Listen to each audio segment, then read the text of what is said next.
Hello, everybody. Welcome to another Sunday night roundtable. Maybe a few more people jump in. We'll see. You know how it is on this. Right now, I got Blue 823 and Trees are blowing on here, and I'm going to let them do an intro, and I will start with Blue 823. Go right ahead, my friend. Oh, I've really got nothing too much going on. Hopefully here within the next week, there's going to be a bunch of videos pop out. I'm sure of that, actually.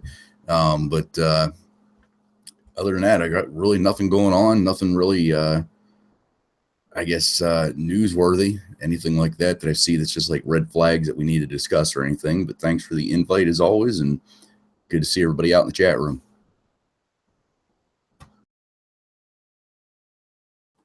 Thanks for being on, man. I appreciate it. You've been gotten to be one of my anchor guys. You're always here if you can be. I appreciate it. Trees blowing. Go right ahead, Don. Well, thanks for having me, TR. I got a whole lot going on. I got a new video going to plug out in the morning, and just give everybody a little title of it's from a keg to a case. So that's all. I'm just going to leave it at that. You have to watch the video, see what it's about. It's only about a minute long. Ain't no biggie. Looking forward to the videos from next week. Wish I could be there. Yeah, there'll be a lot of videos coming out here in the next few weeks, no doubt. Anyway, I really don't have a lot I don't have a subject matter I want to talk about. I know there's a few little headlines. I don't know if we discussed it on any of the chats of Richard Maddow on him show, whatever it is, talking about Trump's taxes like that was going to be a big bombshell, and turns out he pays a shitload in taxes. We might could talk about that for a minute. I don't know. I as a non-issue, it's like, oh, he paid $38 million in taxes. Okay, he paid more than Obama and Bernie Sanders, and so that was a non-issue. The other thing I seen, there was a bunch of hoopla about him not shaking hands with Merkel from Germany. Turns out he did when she got to the White House. He just didn't do it when they were sitting in the chairs, the traditional handshake. That turned out to be no news. These damn liberals are trying everything to go after Trump. And if you look at it and look at all the facts, they ain't got nothing on them. Nothing. That's the way I see it anyway. Even this damn travel suspension, it's not a ban, it's a suspension. Hell, Obama done it. Yeah, I wasn't raising hell about it then, so what's the difference? Obama flat out, nobody from Syria or Iran. Maybe in Iran. Nobody from Iran could come into America. And Obama done that. Where were you at then? Jimmy Carter did the same thing back in the 70s, had that travel ban from Iran. Yeah, they're just getting ridiculous on all this crap. It's crazy. They're just trying to throw stuff at him to see if it sticks. That's all they're doing. Yeah, there is such a desperate move, and it doesn't matter who it is, what it is. If it has Trump attached to it, they just resist it totally. Don't get me wrong. A lot of us, when Obama was in power, we kind of resisted it too, but we wasn't blocking off streets. We wasn't protesting and shutting down airports. We wasn't doing the shit that they're doing. From the liberal people that claim that they're all about love, peace, and get along with everybody. They're the most violent, disruptive people in America. They're like little kids pitching temper tantrums every time Trump opens his mouth. It's almost sad. It's funny, but it is sad, just to see the way they act. It's crazy. Well, I'm going to have about 10 and a half hours in a vehicle here coming up shortly. And a lot of it covers interstates. It's going to be going around some major cities in different states. So I hope they try to line up in front of me. We'll see. I mean, I just got my freaking car fixed from the deer damage, but it's worth $100 deductible. What the hell? Actually, no, that'd probably be $500. I don't think that hitting a person would be considered other than collision. Well, I figured, you know, what I do with it. If I'm at the front of the line or drive around the people the idiots that stopped, I'm going to show up at the line with a pistol pointed at the fucking windshield, revving the engine. It's like either get run over or shot. One of the two. I don't give a damn. I am not going to get pulled out of my fucking vehicle. You're not going to knock my windows in. I'm not going to be part of a mob riot fucking crime. Nope. If anything's going to happen, if it's you or me, it's going to be you every fucking time. Every time. Yep.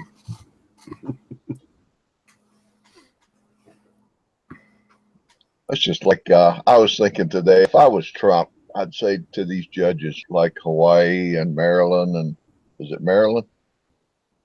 Minnesota. I don't know. There's one more that had these blocks on him. I'd say, okay, what we're going to do, and I'll give free transportation. I'm going to bring 100,000 Muslims into each one of your states, and I'll pay to get them there. See how you like it. See if something goes down, then it's your fault, not mine. Yeah. Well, the thing about it is, I mean, if you read the letter of the law, he's well within his rights. I don't even know why he's putting up with it. He should just say, I don't care what your injunction says or what you're trying to I forget the exact wordage of it. He should do it anyway. Because it's in the laws that he can do that. Like he said, from even past Carter, but Carter, Reagan, Clinton, Obama, they've all done travel suspensions. All of them. Every freaking one of them. So what's the difference? Not one damn thing. If it's in the interest of the security of America, the president has the power to suspend immigrants from coming into the country. Period. That's the law. He's actually being kind about it. He should just overstep them and do whatever he wants. This isn't a Supreme Court fucking ruling saying we can't do it. These are just I don't even know what they're called. They're just putting forth a I say injunction. I don't think that's the right word, but you know what I'm saying? They're just saying, oh, nope, can't do that because this is, and they're interpreting law. The judicial branch of the government cannot interpret law. All they can do is say what the law is or isn't. I shouldn't say interpret, but they can't make political views, political opinions, and try to change law. All they can do is hit, like I've heard before. All they can do is call a strike or a ball. That's it. They can't go into gray area. It's either legal or it's not. They can't say, well, I don't think that's a right thing to do because this could be this and this could be it. Nope. Is it legal or is it not? That's it. One of the two. And it's already written law that the president can do it. So they can't do anything about it until it goes all the way to the Supreme Court and it gets overturned, blah, blah, blah, blah, blah. So it's a bunch of bullshit.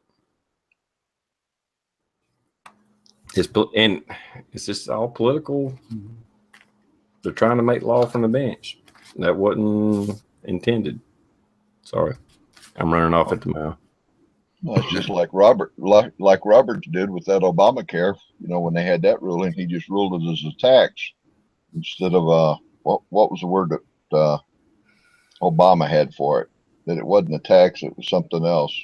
A fee or something, that effect or something. Something like that. And Robert said it was a tax, and of course there it is. And since they had the 16th Amendment, the federal government can tax us. So that put in a little loophole saying that, well, you gave the government the right to tax you, so there you go. It's a tax. Yeah. It'll be interesting this week. I guess they're going to start hearings on that Supreme Court. What's his name? I can't even think of his name now. I heard it today. I can't think of it. I heard it a couple times today too. Yeah. That ought to be interesting. He's interviewing Ted Cruz, and Ted Cruz says he will be the next Supreme Justice, one way or the other, whether we get 60 votes or another way, meaning the nuclear option or whatever they call that. Gorsuch, that's it. Thank you, Gimp. Now, have you guys seen or heard anything? Because I keep seeing little blips about it that that Trump keeps saying that he's going to implement, if you're on welfare, that in order to receive it, they're going to do drug testing. I keep seeing it, but it's like those, I don't want to say far off news sources, but it's not your typical news sources that are saying it. I didn't know if that had any water behind it, or if that's just people saying shit. I haven't heard it from Trump, but I think it was last summer I seen where Missouri, there's been a couple other states are implemented that the states implemented it themselves.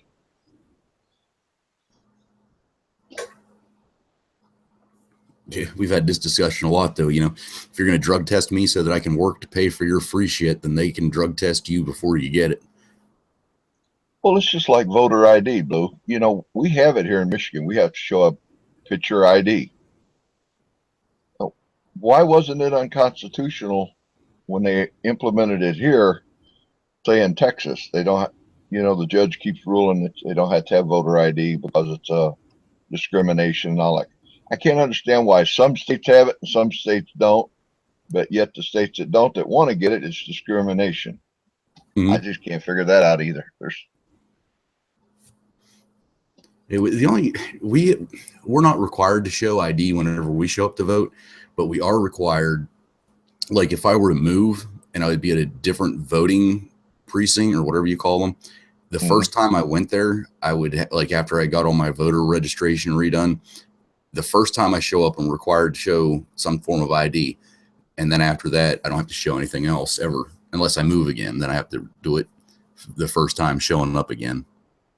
Yeah, before we even get our slip, that we got to, that we sign before we get our slip, they ask for ID. I think they should. There should be some form of ID at the voter poll, and I don't care if anybody likes it or doesn't like it, but you have all these dead people voting. That would help stop it. I mean, you can still get fake IDs, and they look real good. But Christ, here in Pennsylvania, in a couple short months, I'm relatively short, so a couple short months, airlines are not going to accept the PA photo ID or driver's license in order to board a plane. Yeah, same here in South Carolina. Well, South Carolina nipped that in the bud, and I don't know why the other states hadn't done this. I talked about this, I think, last week or Tuesday. I can't remember. Our voter registration has your picture on it. The voter registration that's in my wallet is no longer valid because it doesn't have my picture on it. Or I can show a state ID, whether it's a driver's license, a state ID, hell, my concealed weapon permit for that matter. But I cannot vote without laying something on the table that has my picture on it, period. So they avoided the whole thing like, oh, no, you got to show a picture ID. Well, yeah, you do. But no matter what state you're in, you got to show a voter. Well, from what I understand, I know that's the way it's been in South Carolina. You have to show something, your voter identification, your driver's license, a state ID, something. Well, now since our voter ID has our picture on it, they went around that. It's like, yep, yeah. You don't have to show a state ID. Just show me your voter registration. And it's got your picture on it. Hmm. That's really the way it should be. Voter registration with your picture on it, just like your concealed weapon permit. We don't show a damn thing. The wife and I both went for the last election, and we showed up, walked in. What's your name? They go through a book. They find your name. They spin the book around. You sign it, and that lady yells at the next lady and says, "This is voter number, 271." That lady logs whatever she's logging. Voter 271 was using machine whatever, and that's it. I don't show anything. Let's say that's messed up. Mm-hmm. In my state, ever since I've been voting in South Carolina, I had to at least, as a minimum, show my voter registration card, which it didn't have my picture on it, but now it does. If I need to get a new one, but really I don't. But the new one, they won't accept my old one. If I flop that down, it don't count. I can't vote. I have to show something with my picture on it, because it's not that they're requiring a picture of you. It's just that the old registration cards are no longer valid, or you can show your driver's license or state ID, to prove who you are. I don't see how it's that big a deal. What's the big deal? I had to show ID to buy freaking beer at a gas station. So to vote, which is way more important than buying a 12-pack of beer. That's just my opinion. But I would think so.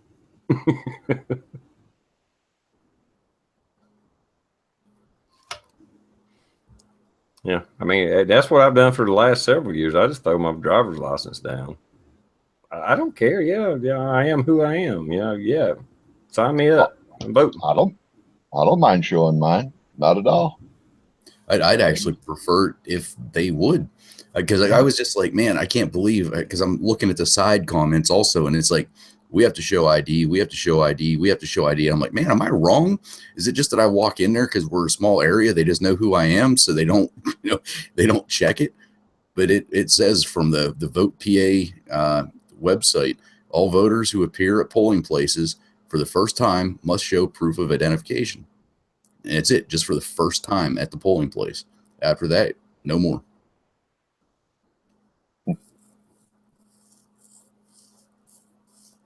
See, I don't get that. Like I said, if they ID you for cigarettes or beer, but you don't have to ID to vote, and somebody whines and cries and bitches about that, Mm-hmm.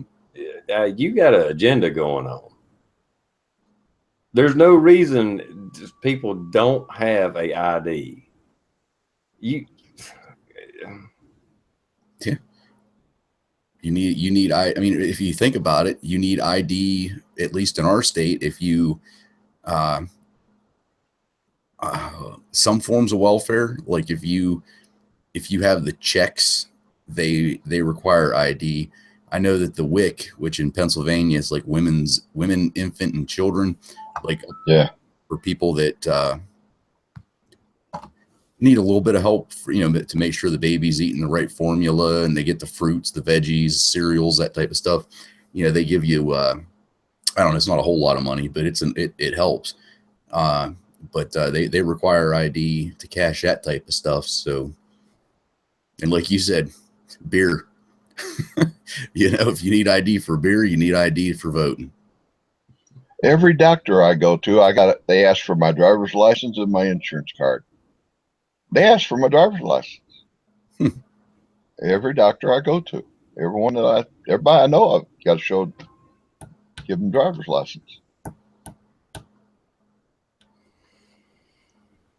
Plus, one of my doctors has actually got a picture that they take on your initial visit, and when your folder comes up, it's got your picture right there on it. Mm-hmm. And people want to whine, cry, and bitch and say it's racism and everything else because you're asking for ID to vote. How freaking retarded do you have to be to support or even regurgitate that crap out? Yeah, I don't see anything discriminatory about it. That's for sure. I've seen videos where people went into inner cities, you know, I shouldn't say bad neighborhoods, but, you know, inner cities, and just do interviews. Do you have ID? You know, how hard is it to get ID? Blah, blah, blah. Do you have internet access? You know, and they're like, yeah, you just go down to the library, and of course I got ID. You know, I mean, every one of them in a minority neighborhood, every one of them, and they didn't know anybody that didn't have an ID of some type. Even if they didn't drive a car, they had an ID. It's like, yeah, you got to have that to get this. So of course you got ID. Yeah, they was trying to reboot, you know, I can't say it right, but you know, just throw the monkey wrench into the thing that, oh, poor neighborhoods, they don't have IDs. Yes, they do.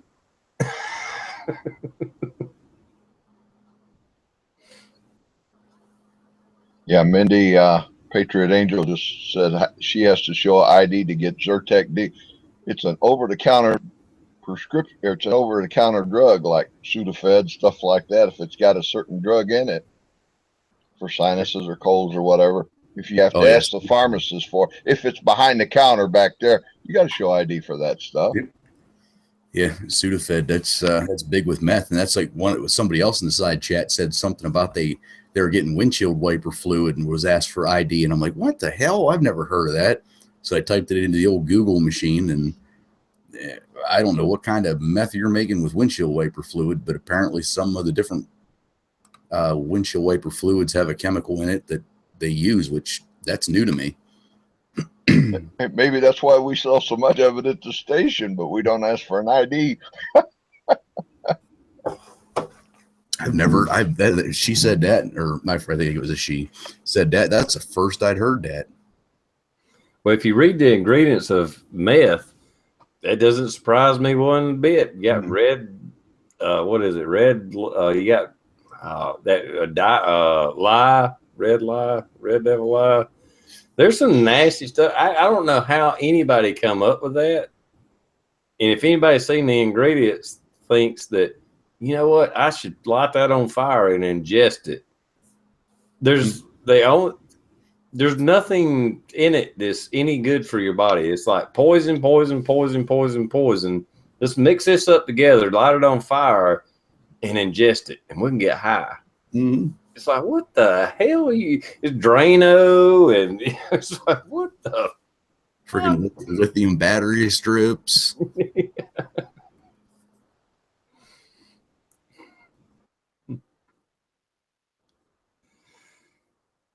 Oh, it's crazy. Anybody want? If you don't know what's in meth, just go to Google and then just write in ingredients in meth, and you will be floored.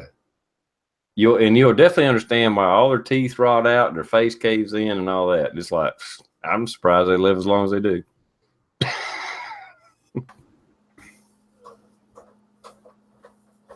Yeah, freaking. I mean, that's with this because they used to go. I mean, back, Christ, it was only 10 years ago, if not a little bit longer, at least in our area.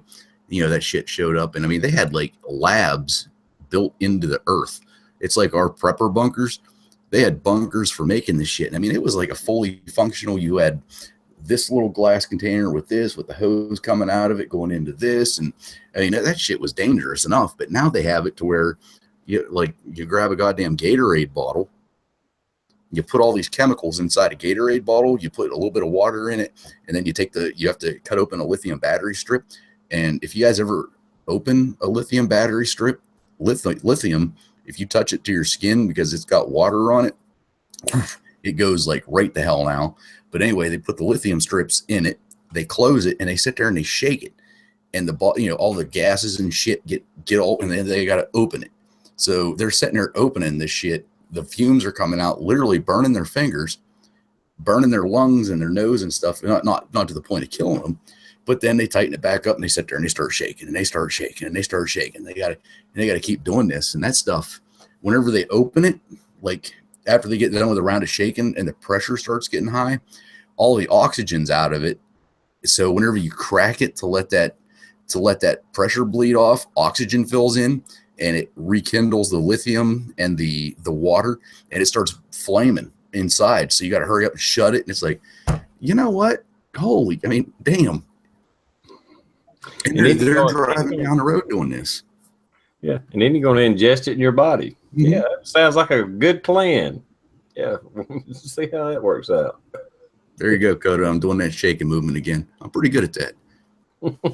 Not so good with the left hand. See, it's a little floppy. You need more practice. I only date her every now and again. I live alone. I date both of them. Gotta have variety. But yeah, with the old method of the meth stuff, Christ, they were taking, oh God, it's been a while. The gas that farmers use to fertilize their fields. Holy crap. I know somebody out there knows what it is. Yeah, it's on the tip of my tongue, but I'm going to say it wrong.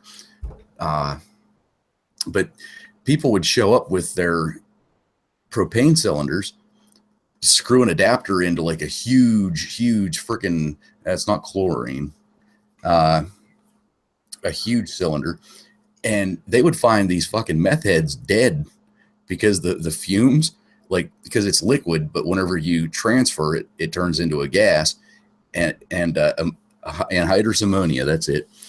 And they'd find these sons of bitches dead at the freaking, right there where the farmer kept his anhydrous ammonia. And but that shit, that was nasty. I mean, there's been times where these assholes are cooking it in a hotel room, and housekeeper opens the door. There's some dead people there, shuts the door, calls the cops. The cops come in, and of course all the gases and stuff are pretty much out, but it's a very heavy gas, so it lays low.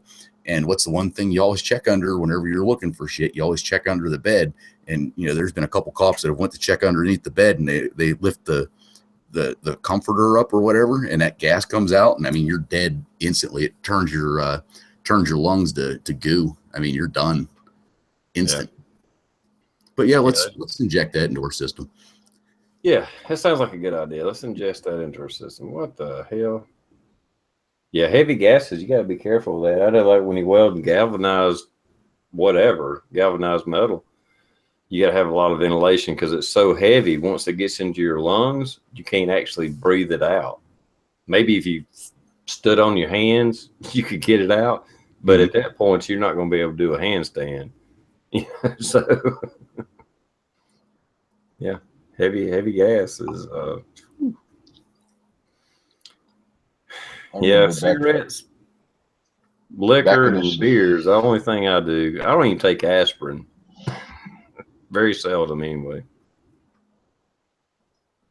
I remember back in the 70s, 60s, and 70s, kids getting airplane glue and putting it down the paper bag and huffing it. I think they called it back then. Yep. That was about the worst of it back then, but now it's really gone crazy. Yeah. When I was in high school, there was marijuana around. There's a lot of marijuana, but that was it. You didn't. The only time you heard about, and actually looking back at some old movies here recently, is like even in the 80s, I don't even remember the term crack, but it was used in movies. But I didn't see cocaine. I didn't see speed. I didn't see crack, heroin. I'd never heard tell of any of that. You had pot. There was pot around. That was it. And that was in the 80s, in South Carolina, not New York, but South Carolina. Well, it's all gone now, Coda Boy. He just left Detroit. He says the kids loved a little bit of snow. The 2.5 inches out our way yesterday, but it's pretty much gone today.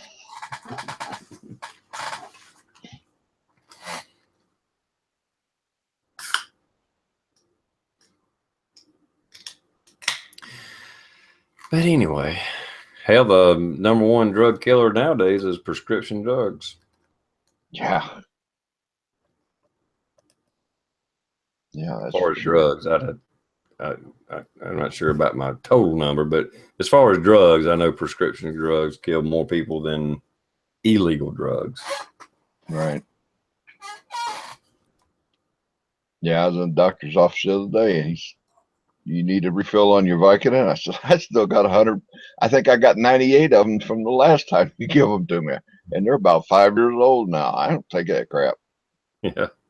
I just take Tylenol, knock the edge off of it, and go on. I ain't getting hooked on that crap. Yeah, I don't blame you.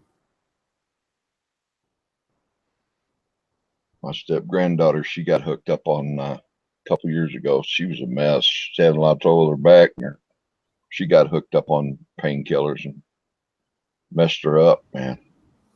Doing all right now, but We're good.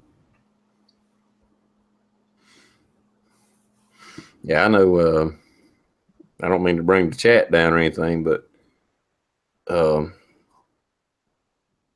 after my, anyhow, how do I say this? I had liquid morphine. I mean, like a small jug of liquid morphine back when my wife was sick and stuff like that. Or exactly like that. Anyway, and after it was all said and done, you know, the hospice nurse come in and was going over all the drugs and stuff I had in the house for her. And, you know, and I got a septic tank, so it wasn't feeding it into the water source, so we could pour shit down the drain. It wasn't no big deal. And I had that bottle of morphine, and she was like, I really need to get rid of this. I was like, I don't want it. I never tasted it. I don't know what it is. Yeah, pour it down the drain. I don't want it. Probably been good to keep for a little while, you know, in case you gunshot wound or something. But at the time, I was just thinking, I don't want this. I don't even want this shit in my house. I mean, I don't. I'm not an addictive person, I think.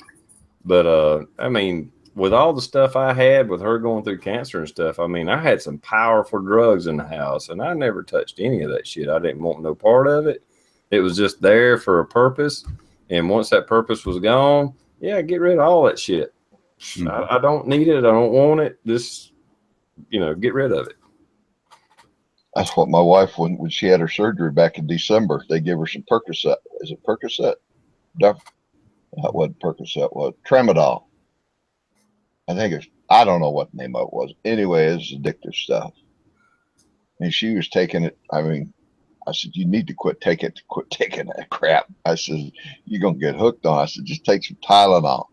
I'm hurting. I said, you should keep it up. Well, she kept on. She started dwindling herself down on it. She just take it at nighttime, which was a good thing. But I remember when I had my surgery in 04 on my shoulder, they hooked me up to one of these drip, you know, where you give yourself a painkiller every couple hours or whatever it is, morphine.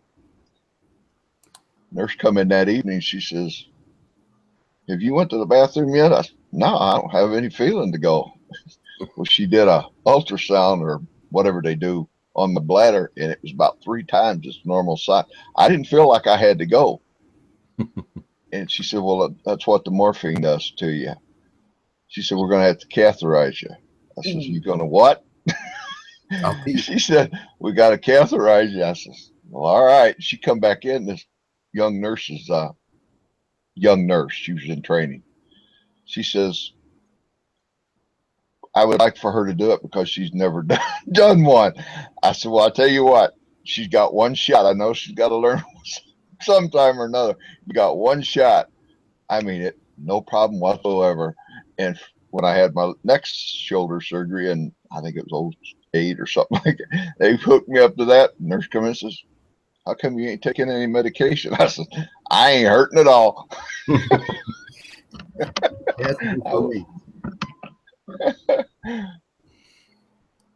Yeah, my thing is meant for poking, not for getting poked. Yeah, I'm doing good. I was hurting, but I wasn't hurting that bad. I had a freaking knee surgery, man, it's been years ago, like 05-ish, maybe. No, 04 probably. But I was just on Percocet, which I guess isn't that high of a pain drug. man, that shit messed me up so bad. I could only, they prescribed a full pill. I couldn't do it. I had to cut them and take a half a pill because I got so sick. I mean, I just wanted to throw up. And it was like, because like after the knee surgery, like you're not allowed to move for nothing for like 3 days. So I would take like after I got home, I would take half a pill, go to sleep. I would wake up, I'd grab something to drink, something to eat, take a pill, go to sleep. And that's how my freaking 3 days went. And if I ever tried anything higher than like a Percocet or a Tylenol with codeine, man, I'd be OD'd in about half a second because I just couldn't handle it. Yeah, when I had my knee surgery back around 93, 94 or something, back then I was almost 400 pounds. And the doctor says, we're going to do a spinal block on you because we don't want you totally out in case you got to help us get on and off the table, you know. So they numb me all up. You know, of course, I come through the surgery. I'm laying there and I'm thinking, man, I feel wet. I reached down and I was just sopping wet. I called nurse over. I said, what's going on? She said, don't worry about it, honey. Right now, it don't belong to you. I mean, I was pissing all over the bed and everything else. They got me up on crutches to go home, and I'm standing there, you know, sort of wobbly leg, just had the gown on. Next thing I knew, it dribbling out on the floor. I didn't know it. Yeah, those spinal taps, man, those are. That's the same thing that women get right whenever they're giving birth, right? Yeah, well, I think it's similar to that. They call it epidurals for them, but it was spinal block for me. But yeah, just like you talked, Blue, that kind of stuff. You give me a cold tech pill, I'm going to sleep. I had a heart cath back in 01. You know, you're supposed to be awake for that. They give me a shot of Demerol. Next thing I know, I was in recovery. You give me stuff like that, I'm going to sleep. Mm-hmm. I just had a procedure done this past year, and they're like, well, this just came out of the fridge, so you're going to feel it going into your arm, and it's going to be cold. You know, it's not going to knock you out or anything. It's just going to make you not give a shit about what we're about to do. Yeah, I was out. The next day I woke up in recovery. I was like, what the fuck was that? You told me it wasn't going to knock me out. And I mean, it literally, I felt my arm get cold and boom, done. I was like, what the fuck was that? The one time I've been put to sleep, I had some, what do they call it? Where they just go in with the cameras and the little stuff and, anyhow, I had some tendons and shit worked on in the arm. And he's like, I'm going to count back from 5. I think I heard 2 numbers. I was gone. Well, I don't care what anybody says. Whenever you wake up from that shit, that is the best sleep you have ever had until the pain sets in after a procedure. It's like, man, I just slept for 30 days. And they're like, yeah, you were out for half an hour. It's like, what? Yeah. And luckily, I know a lot of people get like nauseous and stuff after they've been put to sleep. When I woke up, it was like, hell, I could have drunk a beer. They're like, you need some crackers or anything? No, I'm good. Don't worry about it. Now, on the way home, I kept nodding off. Of course, I wasn't driving. You know, it hadn't wore completely off yet. But as far as being nauseous, I wasn't nauseous. Luckily, I was like, I'm good. I could eat a steak and a beer right now. This was a year. I mean, God, this was the first time I was married, so it was a long ass time ago. But I don't know what the hell was going on, but I went to the bathroom one time and stuff was there that shouldn't have been there. So they had to go do an exploratory whenever they send a camera up the old bum hole. And I was young. Christ, I was like 23, 24, something like that. Well, anyway, before I go into the surgery, or not the surgery, but the procedure, the wife's there and stuff. And, you know, I'm sitting there in the gown and I'm laughing, having a good time. I'm like, you know, whenever I wake up, I'm gonna tell them that the first, because I knew they always ask you want something to eat or drink. I was like, I'm gonna tell them I want a Bud Light. And I was like, let's see if they give it to me. And we're laughing. And then I really start laughing. This is before they gave me any medications. I'm like, you know, I don't know what this scope thing is, but all I can picture is like this big domed glass eye with a windshield wiper on it that squirts water up. It's like, and I am laughing, having a hell of a good time. Well, anyway, they come to take me for the procedure. I go in, same thing. They're like, roll on your side, and they're like, all right, we're gonna get to the stuff to knock you out. I'm gonna start counting back. I think he said from 10. Same thing. I think I made it to 9 or 8.5, something like that, and boom, done. The next thing I know, I don't remember this. I do not remember this whatsoever. I do remember whenever I woke up, the one time they're like, well, what do you want to drink? And I'm like, I want a Bud Light. And I started laughing. But it was like a loud, obnoxious drunk, like I was being loud. And I'm laughing and everything else. And then I start screaming at my wife. And this is while I'm just coming out of the sedation. I'm screaming at her saying, you won't believe what they shoved up my ass. It was this big thing that had a windshield wiper on it. And I'm screaming. The nurses are coming in trying to get me to shut up because the recovery is the same room where they prep. So the people that haven't had the procedure done yet are hearing me screaming all this stuff. They took me into a private room. Oh, that was a good but that part, I remember asking for the Bud Light. I do not remember screaming that this thing had a windshield wiper on it and all this other stuff. But yeah, the wife and the mother-in-law were both just, after I fully came out of it, they're like, you have got to be shitting me. What are you, this is what you were doing? I'm like, no. And they're like, oh yeah, you were screaming. Yeah, that shit makes you goofy. Best procedure I ever had was a dental procedure. Oh, it's been 20 years ago, probably. They give me the first time I ever had it, and the last time I ever had it was laughing gas. Dentist says, have you ever had gas before? I said, well, it depends on what you're asking, if I ever had gas before. He said, no. He says, what's the name of it? It got a name. I can't. Nitrous oxide, ain't it? Something like that. I want to say sodium pentothal, but that's what nitrous oxide is that what you put to go anyway, faster. he hooked that up to me, and I wouldn't have cared if he cut my freaking head off. But afterwards, he said, you doing all right? I said, yeah, can I take a bottle of that home with me? Man, I mean, that was a high that it was a pleasant high. I tell you that. I'm pretty sure it's nitrous oxide, but yeah, same shit like that. Yeah.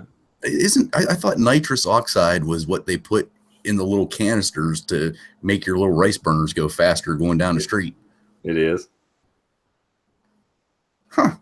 I don't know that it's the same exact thing. There may be a little bit of the chemical difference, but I think it's still, nitrous oxide. Yeah. They just called it laughing gas anyway. Yeah, laughing gas. What it's known as anyway.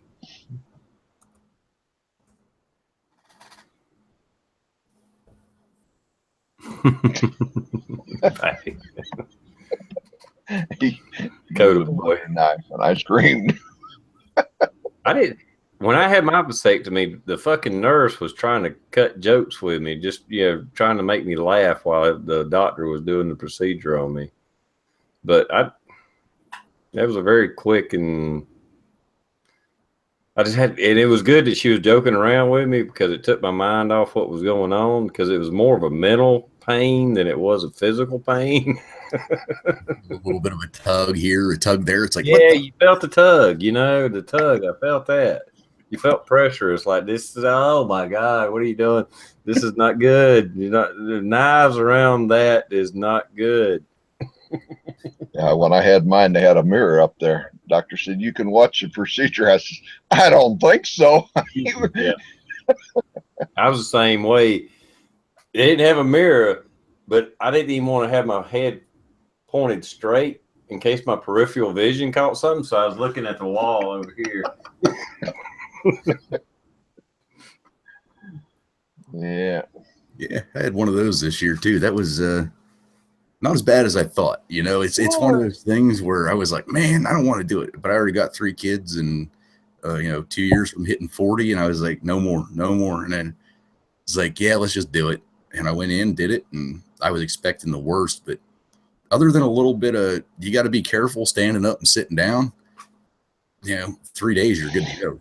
Yeah, you sore hell for a few days, ain't no doubt. But yeah, that I hit 40. I was single. I was like, nah, I'm done. I don't have kids yet. It ain't no time to start a family now. I'm done. I was actually young. My daughter, she was born in February of 71. She wasn't but about 3 or 4 months old when I had it done. Of course, doctor counseled us, you and your wife, if you ever want more, blah, blah, blah. If you lose your wife, you want kids with another. I said, the only thing I got to say is I've got two. I've got my boy, my girl. If I ever get married again, she better have her own or she's out of luck. So I would have been about 22, 23 years old, something like that. Holy shit. Yeah, that is young. Yeah, about 22. And I will say, because I'm half buzzed now, anybody out there that's kind of thinking that you don't want to have that vasectomy surgery because you're afraid that you're going to lose feeling, you're going to lose it. You don't lose nothing but the swimmers, baby.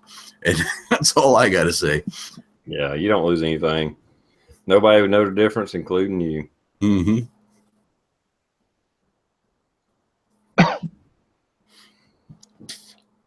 I don't know exactly what it looks like under a microscope if they just lose their tail, or I don't know what it is, but you'll never know the difference. Nope.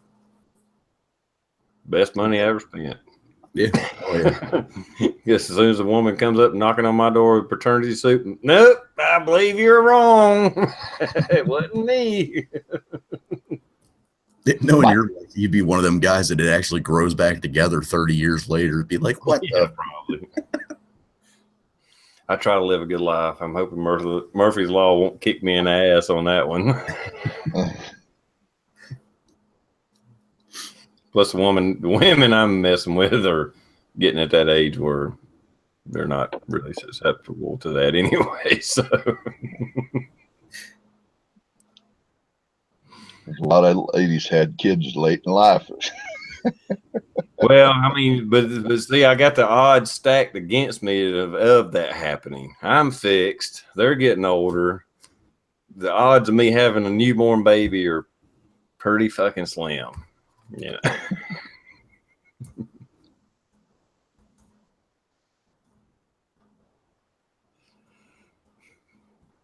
Not that I'm against kids, but just not at my age. I'm done. When I got married in 68, I told my wife, I said, I want 2 children. I said, I want my boy first, then my girl. She was obedient. That's what we had. That was it.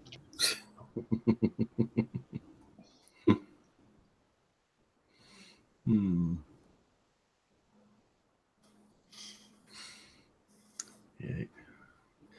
I don't know how in the hell we got on this. Who did this? Blue? Did you start this? No, it started off with Dawn talking about having his foot surgery coming up here. That's how it started. Then we just fucking snowballed down that mountain pretty quick. Only on TR Prepper Chat do you talk about vasectomies for a half hour.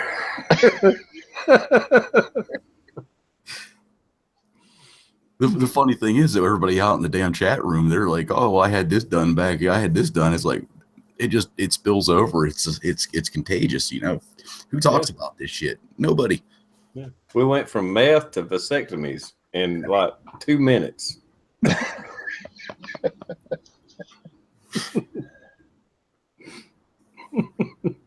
You're right, Gimp. I'm getting old, I guess.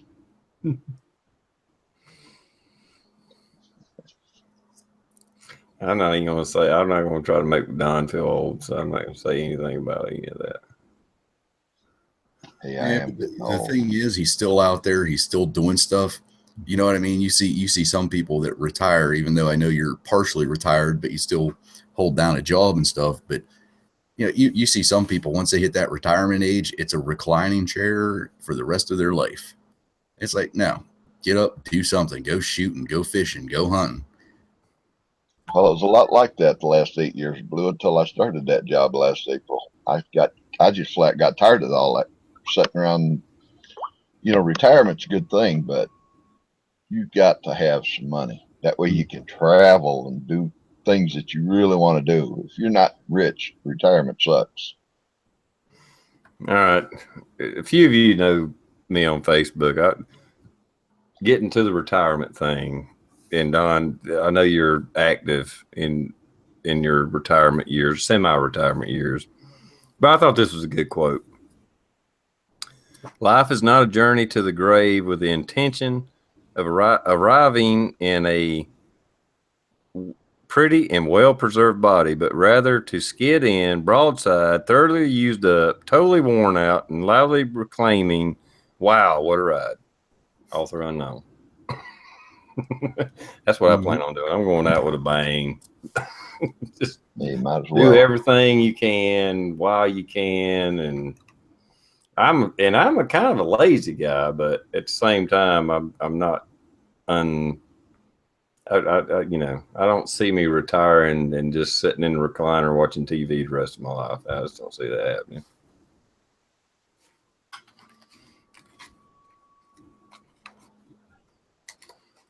Hopefully I didn't get too serious there. I just thought it was a good quote.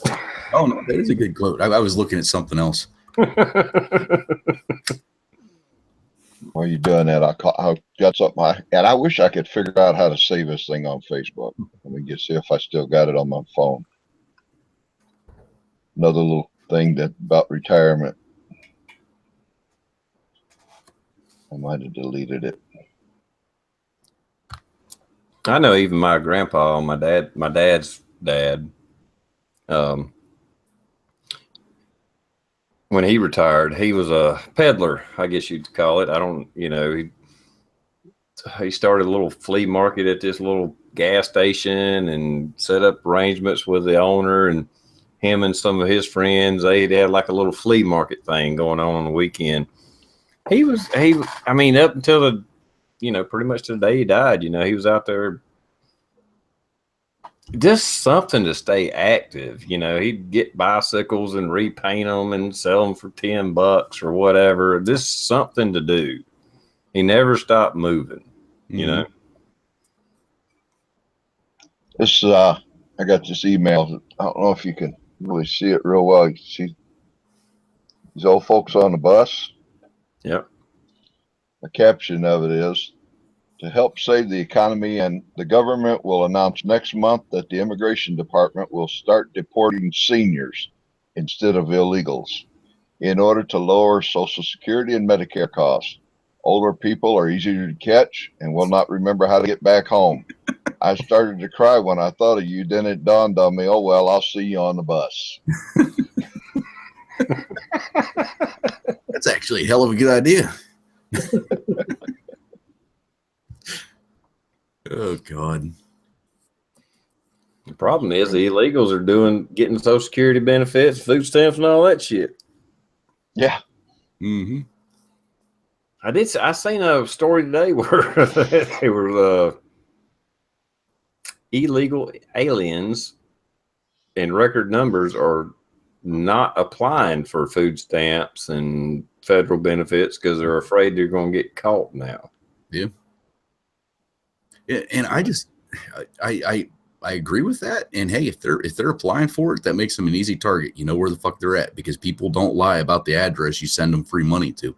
Mm-hmm. But did you guys see that there is somehow, and TR, maybe you can explain to me how this may have happened. There is a illegal immigrant that crossed the border from Mexico to U.S. whenever he was 8 years old, made it into the United States military, did 2 tours in Afghanistan. Once he got out, he did some stupid shit and started selling drugs and all that other shit. So he has a couple felonies and stuff. Now he's going to be deported to Mexico. How in the hell would an illegal get into the U.S. military? Well, I know at one time that was a path to citizenship. And I don't know, maybe he didn't fulfill all the obligations once he was in and got out and all that. And they still may be doing it. I don't know. But there was at one time, if not now, a program to get you legal status as a citizen by joining the military. Okay. And that's probably how he got in. All right. That's just a guess, but I know that program was in effect at one time, at least. Well, yeah, I'm pretty sure that, you know, if you did the 2 tours and you did, you know, it didn't say how, of course, he was released from the military, but you know, once you start selling drugs, I'm pretty sure that probably stops any of the process right dead in its damn tracks. Yeah, that's probably a violation of the process of becoming a citizen. Yeah, Mm-hmm. so you probably had to do your military career and then continue with a process, and yeah, that's probably how that happened. I mean, like I said, that's just shooting from the hip, but makes sense. Right. I just saw that story today, and at first I was pissed because it was like, okay, wait a minute, because the headline is Army vet or military vet with 2 tours to Afghanistan to be deported to Mexico. I'm like, what? And instantly I was like, what the fuck? Yeah. And then you read part of the story, but of course it doesn't get, like I said, it doesn't say how or why he was, you know, he was booted or I mean, he may have retired. I don't know from the military, but then it goes on to say that he had a couple felony charges for selling drugs and this and that. And the more you kind of read about who the person he actually is, you know, it's like, well, yeah. I would almost put money on, I guarantee you he was in that program to get citizenship, and he screwed it up. That's what he done. Yeah. Right. And I'm an equal opportunity for the people in the chat room. I'm an equal opportunity hater. You know, there was 2 years ago, there was the California cop that fucking went rogue and fucking started shooting like an estranged wife, the boyfriend, or no, it was he ended up getting fired or suspended for something. And he started down this path of just shooting people, cops, it didn't matter, citizens. And yeah, every day I was on Facebook, I hope they catch this son of a bitch and kill him. So I'm an equal opportunist whenever it comes to that type of stuff, not just somebody that's in the military. Yeah. Yeah, I mean, if you're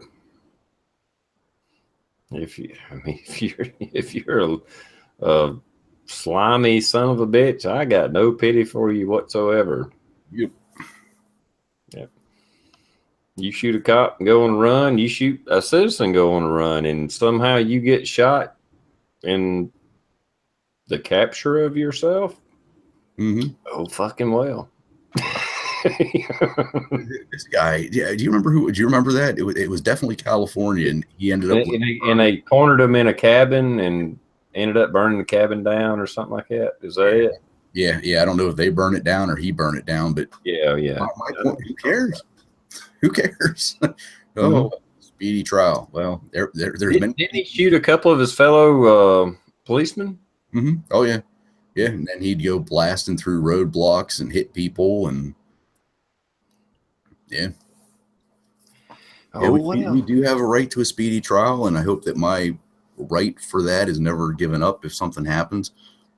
However, if 13 people and a closed caption security camera sees me doing it, and I go on the run and I pin myself into a cabin and I start shooting at the people trying to arrest me, burn it down. I hate saying it like that, but I'm all for Wild Wild West. Now, circumstantial evidence, that's different. You should have a trial. You should have to prove it. But when it's cold, I mean, this there, hey, we'll give you a fair trial, and then we're going to fucking hang you. Yep. Instantly, not this appeal process of 37 years. Yeah, that's it. You're done. Yeah, look at that crazy idiot Manson. Still, he's coming up for parole again, I guess, sometime later this year. He's still alive. Back in the 60s. Yeah, he's still alive. I mean, why didn't they execute that slimeball years ago? Well, I don't think they ever pinned him directly like he did the murders. He got other people to do the murders for him. I think that's the only loophole that kept him alive. Jesus. But yeah, that would be another one. I mean, why are we feeding this guy? Mm-hmm. Within the last month, I thought he was like on death's door. I thought he was like in like hospitals, and not us because we don't live in California, but or I think that's where he's at in Cal. Yeah, because it was the Sharon Tate murder and all that stuff that he got put in for. So Yeah, I mean, he was on death's door, and we paid to keep him alive, and I think he's out of the hospital and back in jail. Well, it's like what's his name? Surin that shot Bobby Kennedy back in '68. Mm-hmm. They had him dead to right. He's still, last I knew, he's still alive in California, serving a life sentence. Why? Yep. Yeah, I don't have that much of a liberal vein running through my body. I mean, don't get me wrong. It may be a coming day where I shoot somebody, but I hope I'm in the fucking right. But you know, I just don't see these cold-blooded. You know, I mean, when there's no question you done this. It wasn't a crime of passion. It wasn't a crime. You was just damn cold-blooded killer. Fuck you. You don't get along with society. Here, have a seat, and we'll give you a little jolt of electricity, and we'll be all good. Mm-hmm. Period. Just like Timothy McVeigh in that Oklahoma bombing. Hey, he admitted doing it. There he went, you know. Mm. No appeal, no nothing. They just executed him. Well, that's like this dumbass in Florida that just shot his pregnant ex, and then shot the sheriff's deputy, and then another deputy was killed like in a motorcycle crash. He's waived every right, wants to be his own counsel, do this, do that, and the courts are holding him up from doing that. And apparently, he's already seen a psychiatrist or something that said no, he's good. He's just an asshole. And they're like, well, the courts are like, well, we're going to assign this many fucking public defenders to kind of watch it just in case he misses something. It's like, you know what? Fuck him. Yeah. I let him hang You himself. have the right to cancel. You don't have you're not mandated cancel. You just have the right to it. That's it. Just like that little dickhead that caused all the stir about the Confederate flag here in South Carolina. What's his name? Ruth something? One went into the church and shot up like 9 people. Oh, yeah. You know, he did his own council, and they still put people beside him and all that. And it's like, nah, fuck him. I mean, it's just cut and dry. Execute his ass. You know? And I'm all for the damn Confederate flag. It ain't got a damn thing to do with the Confederate flag. This son of a bitch walked in, killed 9 damn people. All right? You don't get along with society. We ain't got time to teach you how to act right. Have a seat. Mm-hmm.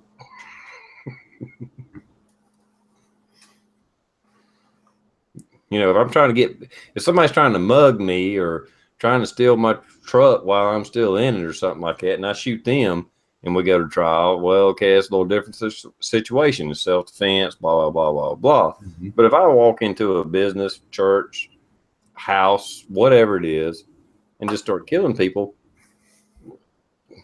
we just don't really have room for you in society. I'm sorry. Oh. I totally agree with you.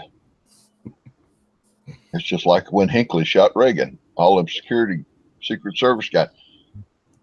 I'm surprised one of their guns didn't accidentally go off. Yeah. You know, hear that knucklehead.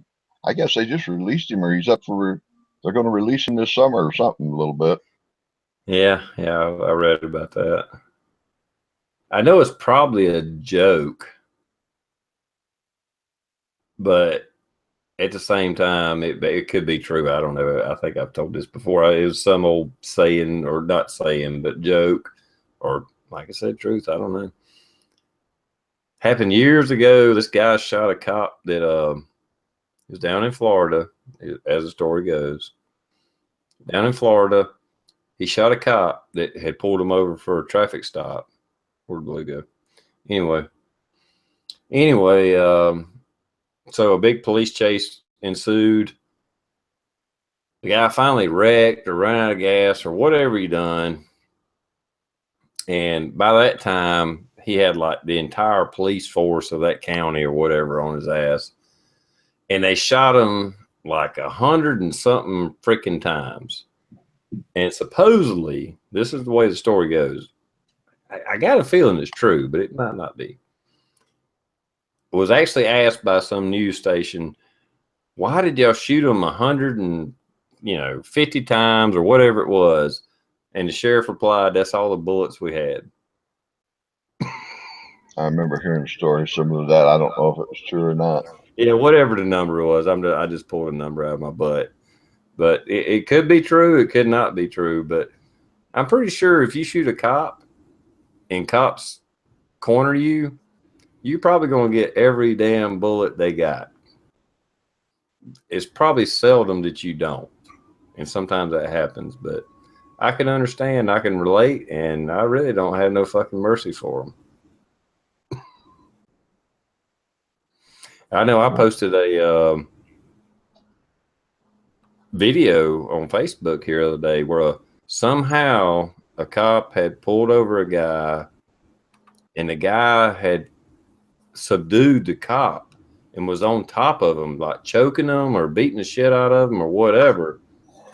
And a citizen with a concealed weapon permit walked up to him and eventually popped 2 or 3 rounds in him and killed the guy. And the only thing I saw wrong in the video, to be honest with you, and this is just not just because I got police friends like Blue and firemen like Rick and stuff like that. It's like, I'd have shot that son of a bitch quicker than he did. Mm-hmm. I've been like, stop, get off of him. And he didn't do it. Bam, bam. Yep. I've been that quick with it. It took a minute or two before he finally pulled the trigger, but I'm sure he was trying to be careful. Get off of them, do this, get off. And the thing, TR, that really pisses me off about that fucking video is that there's a fucking video. There are people that are out there yelling and screaming, well, this guy didn't have to shoot him. He didn't have to do this. He didn't have to do that. You know what? If the fucking 2 people with their passengers in the car, which sounded like at least young adults, I wouldn't say they were kids, like, 16, 17, plus all those other fucking cars that were stopped, would have just got out of their fucking car and went and bum rushed that son of a bitch, pulled him off the cop, he probably wouldn't have had to fucking die. But no, we got to get the fucking cell phone video of it. Fuck you. I'm sorry. Does that? You're right. You're absolutely right. He was the only guy that actually went out there and that tried to do something. Mm-hmm. So I don't down the guy. Don't get me wrong. I don't down the guy. But I'm just saying that, like you said, I mean, hell, all these people, everybody's just watching, and it'd be like, I guarantee, I'm just saying, I would have probably dropped him a lot quicker than that. But that's just me, Right. And no, I'm not down on the guy for shooting him either. He was one guy out of the fucking 30 cars that were stopped. And he tried his best to get that guy to get off that cop, and the guy wouldn't get off, and eventually he fucking popped his ass. Yeah. Hooray for you. Yeah. Oh, absolutely. But that would have been done a lot quicker if you would have got off your fucking cameras, if you would have put down your fucking phones. And it's one guy. I mean, fucking 10 guys, and I'll even include women in that, because that fucking 60-some-odd-year-old grandmother that jumped on the fucking back of some guy that was beating a cop's ass somewhere. I mean, it just happened within the last month, fucking 60-some-odd-year-old grandma. And you guys are fucking locked in your, oh God, no. I mean, the guy didn't have a weapon as far as I know that was on top of the cop. It was just, he was on top, either slamming his head off the ground or choking or doing something, Yeah. That could have been done so much quicker if people weren't so fucking, I don't even know the word. Yeah, I don't either. And you're right. You're absolutely right. I mean, the time it took for that one guy to finally pull the trigger, that should have been over minutes. And when you're getting the shit beat out of you or you're getting chokes, minutes count. Seconds count. And they're all just, and I've seen like at least 2 different camera angles from it. That happened in Arizona or Texas, didn't it? I'm not sure. Seems like I remember seeing something about it in the news. It's all over YouTube and Google. Type in man shoots or civilian shoots guy on top of cop, and that video is out there. I mean, it's out there everywhere.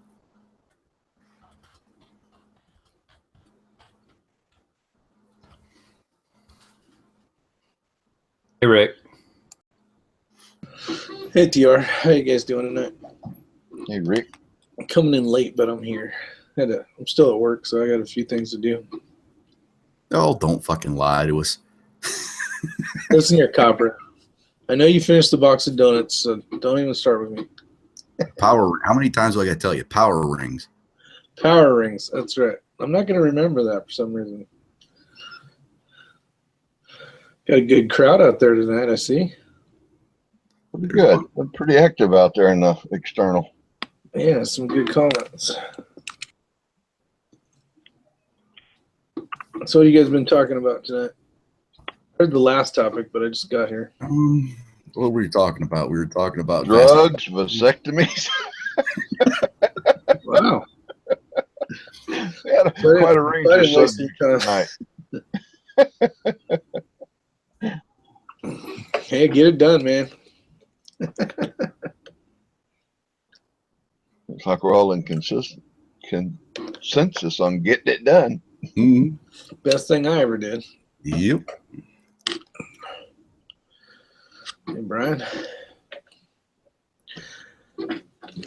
I heard power ring as I stepped away. I seen a video on this, Blue. If you cut a donut in half and put whatever spread you want on it, technically, then it's a bagel. So it's healthy. Just slice it down the middle. Slice it down the middle. Throw it in the toaster. Boom. Yeah, it's healthy. Spread some jam on it or, cream cheese, whatever. It's a bagel. That's all a bagel is. Sounds bagels are good for you. Oh, man. Yep, still at work. Flying home tomorrow, though. Well, you got something coming up this weekend? Nope. No.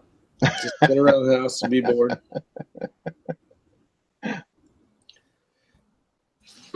Yeah. Tell you what, I got a good story I'll tell later. Got to suck for everybody else, but yeah, it's a good story. You guys better get you a pinwheel and take out in your backyard that goes in circles where you can start shooting 5 corners of it. Because old Pops are going to be ready for you guys on that Texas wheel. Yeah, I saw this video. The fucker's been practicing over and over and over. It's not even He's been putting overtime in and practicing. He's just I said we move all that shit.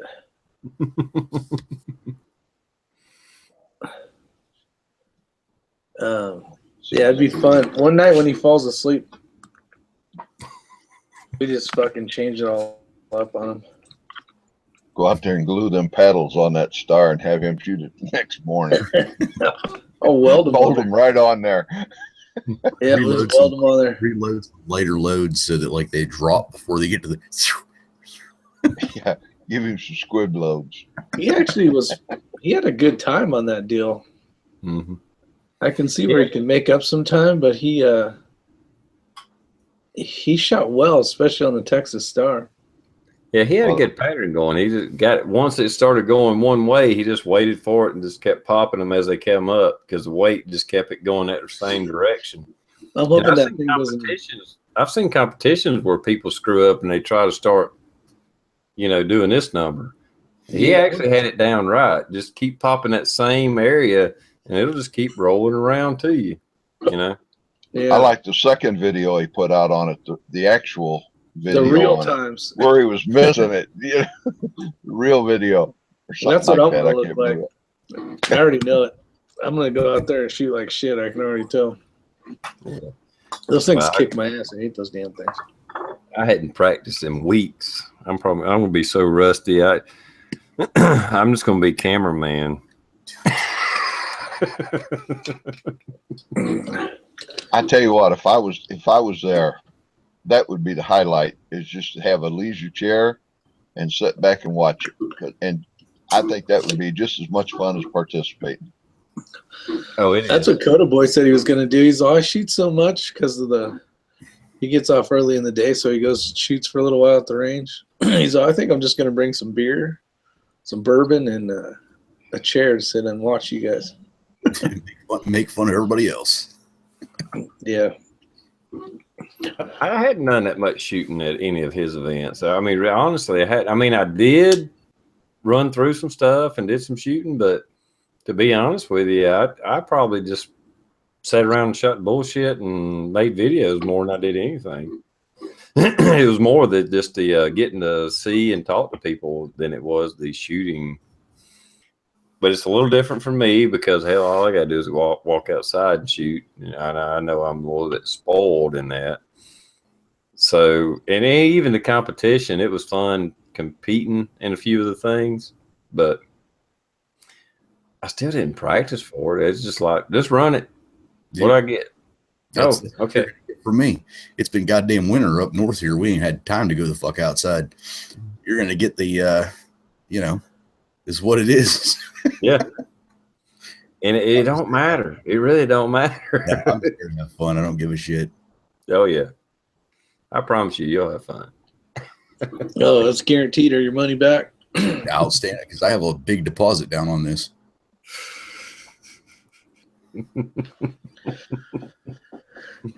I don't know who will pay you, but money back guarantee. That'll be good. There was a good question out there from RV Life. What was it? I missed it. He basically said, do you think a person who lives in a big city can be a prepper? Yes. It would be much harder. The big city. I think it's more important that you're a prepper in a big city than if you're out on 1 million acres. Just because you're going to have a lot more people wanting to steal your shit. Yeah. I'm not so much worried about the apocalyptic Armageddon kind of end of the world shit that could happen. It's just really, really, really hard times. And that's where you're prepping, even if you lived in an apartment in a big city, would pay off. Mm-hmm. Because you could store food, store water, and quietly live you could live. Yeah, having, even if it's turning your closets into food storage, definitely water, depending on what state you're in. Yeah. Oh, New York City, holy hell! I just typed in move out. Yeah, you're already fucked if you lived in New York. But that's the reason why you have bug out bags. Yeah. But getting out of New York City, you're going to have to be way ahead of the power curve. Oh, boy, you're going to have to be way ahead of goddamn everything to get out of that situation. You could live in New York. You could have a nice chunk of land out in the middle of the woods 100 miles away. I hate saying it, but you're probably not going to get out of New York on odds. I mean, it's not impossible, but... Well, just trying to get out of New York on a normal day is hard enough. That's rough. That's a rough one. You better be good at hiking and carrying a bunch of weight on your back, because once that car gets stopped, you better get the fuck moving, because it's not going to be long. Yep. There's actually a channel, and I don't know who it was, and they lived in a huge city like that. It could have been New York City.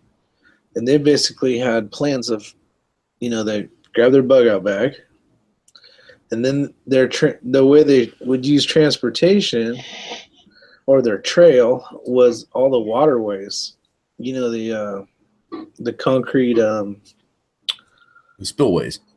Spillways, yeah. And he basically had timed all his stuff, how many miles it took to get wherever he wanted to go, to like a stash he had. Miles, maps. He had maps. He had distances, how long it'd take to get from here to here. And he did it at night just to try it out, see what kind of people you could come in contact with, just on a normal day, It was pretty interesting, actually. That was Doomsday Preppers, wasn't it? I saw something like that on Doomsday Preppers. It could have been, actually. Yeah, I saw that episode on Doomsday. Might not be what you've seen, Rick, but I've seen a very similar thing on Doomsday. Was it a chick? Yeah. Okay, I wasn't sure. It's been a while since I've seen. I think that was where I saw it on. Mm-hmm. I don't know where they lived, but I mean, she had pretty well thought out, but in a shit hit the fan situation, there'd be so many monkey wrenches thrown in that. At least she had a plan. Yeah. Mm-hmm. You know, she had a plan. She had it mapped out. But in a shit hit the fan situation, I don't know. Maybe better to stay in your house or apartment or whatever you got.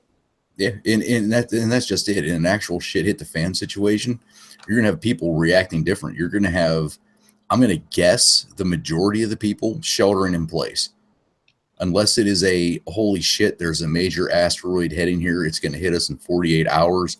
We have 12 hours to evacuate the city. That type of deal, you're gonna be fucked. I'm pretty sure. But if it's a nuclear, something slow moving, like a power outage where people aren't really aware of what's going on, and since they're not preppers, they don't know that power outage was caused because of a atmospheric nuclear blast that was sent over by whoever, you're going to have an advantage of it. Mm-hmm. But with the day that with the, you know, and here we go, and I completely just forgot, you know, Facebook, everybody's going to know what happened, you know. So they're going to be trying to get the hell out. So, I mean, if you can be one of the first ones out, I think you got a way better chance than waiting. Yeah, it'd be one of those situations where you'd probably want to, if you felt that this is that event, preemptive, get the hell out. And if it turns out to be a non-event, then you can go back home. Yep. Yeah, you wasted $30 on gas. No big deal. Yeah. And that is a big thing. Trust your damn gut. I mean, I know that Rick's done it, and I've done it. TR, you were in the military. I know you've done it. Dawn, you're, I was going to say old as dirt just to make it a funny thing. But, I mean, we've all done it. You know what I mean? We've all had that feeling where, you know what, fuck it. Something ain't right here. If you trust your gut's mostly right. Yep. So if it feels like it, get out. And even if it's wrong, it's not going to cost you that much in that kind of situation. It's better to be paranoid than wait till it's too late. Mm-hmm. Just be paranoid. It's okay. Yeah. And the bad thing is, and here I go again. TR, can I have your tinfoil hat? Yeah, here you go. Borrow that. There you go. It actually, it'd be cool if I actually had one and could put it on my head. But you know, I'll wear it for you. These damn news sources that keep telling us, look, we're in for the biggest snowstorm that we've been seeing for the last 10 years. We've got this happening. We've got, and it all, nothing ever happens. Nothing ever happens. That's going to play tremendously on the majority of the American populace, because it's going to be the little boy that cried wolf. Oh, well, fuck, we heard this just not 2 weeks ago. Oh, we just heard this again for the third time this year, and nothing's ever happened. I mean, I hate saying it, but I think they're almost purposely dumbing us down. Hi, Don. All right, Don's got to jump out. Thanks for jumping in, Don. Thanks for having me, TR. We'll see everybody later. I got a link for Don. That is a good question. That question, though, say, what'd you say? Sorry. I was just saying there's a link to Trees Blowing if you don't know who Trees Blowing is in the description below. Oh, gotcha. See you guys later. All right, see you, man. So your option would be either to bug in, bug out, right? Mm-hmm. You almost, depending on if you had enough food, ammo, maybe you're in a facility that was pretty, fireproof as far as made out of concrete and that kind of stuff. Maybe up pretty far, height-wise. Maybe had balconies where you could transverse from room to room. I think let most of the chaos go by. Let them kill each other off, and then worry about it. Because I don't think there's nowhere to hide. Like they said, RV, whatever it was, they can go to Central Park and dig a hole and protect themselves, but you can't really go anywhere. unless you can get to the outskirts of actual nature. Yeah, if you're in a big city, that would be a tough situation because you could store enough food to live a while, water, what have you. But let's just say true shit fan. I mean, I don't know when is a safe time to get the fuck out, because if people know you're in there and you're surviving, they're going to want your shit. So how long can you defend it? I mean, I don't know what to tell people to live in big cities. I really don't. Yeah, because mine's easy. I got enough back roads that we can hit, and of course on back roads there could be people set up, but I mean mine's bug out. Mine's absolute bug out. Well, in your rural areas, before it gets really, really nasty, I mean, it'll be a while before it gets really nasty in the rural areas. Mm-hmm. It'll be your big cities that get hit worse the fastest. And you want to know something that I thought was really cool? This has probably been 3 to 5 months ago.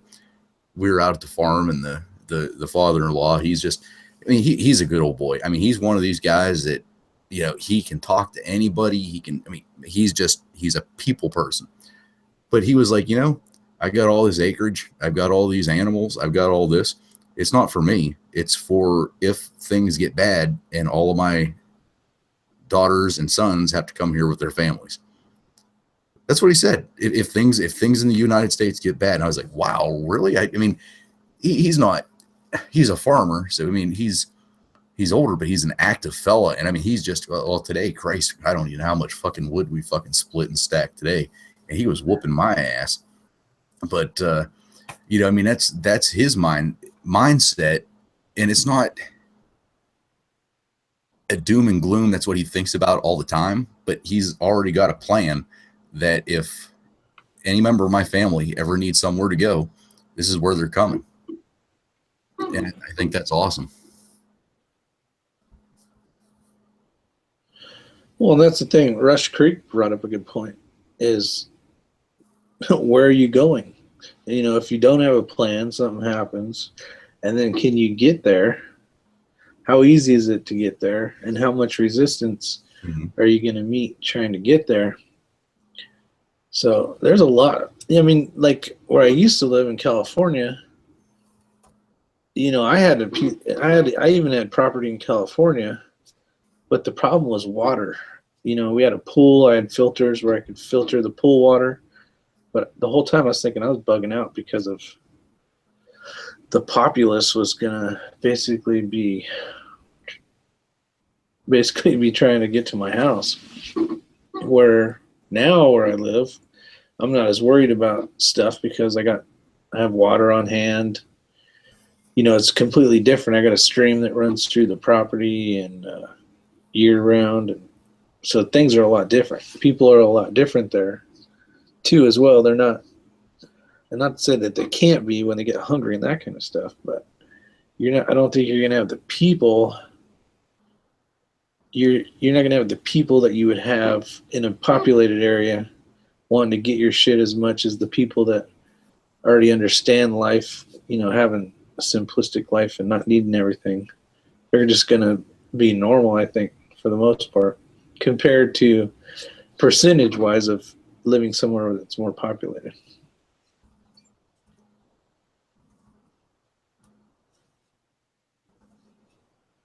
All right. RV Life just asked, and I was going to type the answer out, but I was like, fuck, I can just say it because I'm on the channel here. But it says, let me ask you this. Where's a good place to live to better my chances as a prepper? New York City is not the place to be, but it is my home. My only suggestion is get out of New York City, find a rural area with like-minded people. You don't need the small area with people that believe what you believe, and you work together as a small community. That's your best chance. It's not the large community or the community that's larger to where you have different factions. Even that's going to start happening in a big ass, Rick Grimes situation. You're going to have the I don't even know all the different factions, but there's like 4 of them now that we're seeing. But whenever it first starts out, like-minded people, smaller population, this neighbor takes care of this neighbor takes care of this neighbor does this, but yet you all pull each other's resources and you talk about it before it happens.